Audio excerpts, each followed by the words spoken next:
एक कस्बे में एक विधवा अंधी औरत रहती थी। उसका एक बेटा था, जिसके पालन पोषण की सारी जिम्मेदारी उसके कंधों पर थी। वह अपने बेटे को पढ़ा लिखा कर एक बहुत बड़ा आदमी बनाना चाहती थी। इसलिए उसने उसका दाखिला कस्बे के सबसे अच्छे स्कूल में किया। वह दिन रात मेहनत करती, ताकि बेटे की स्कूल की फीस दे सके। लड़के के स्कूल के बच्चे उसकी माँ के बारे में जानते थे।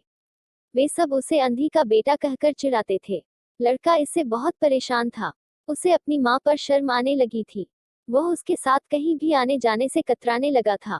जब लड़का बड़ा हुआ तो उसकी शहर में अच्छी नौकरी लग गई। उसने अपनी माँ से वादा किया कि शहर में मकान लेकर वह उसे लेने आएगा। लेकिन वह शहर गया तो फिर लौटकर वापस नहीं आया।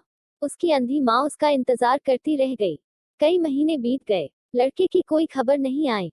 एक दिन उससे नहीं रहा गया और वह बेटे से मिलने शहर पहुंच गई। पूछते पूछते वह बेटे के ऑफिस पहुंची।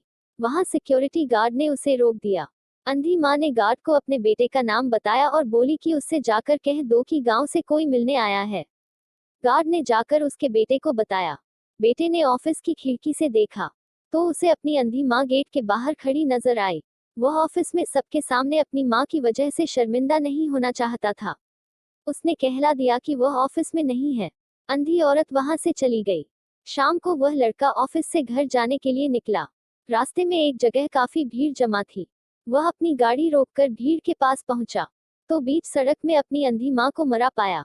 उसके हाथ में एक चिट्ठी थी, जिसमें लिखा था, बेटा बड़े दिन हो गए थे, तेरी कोई खबर नहीं मिली।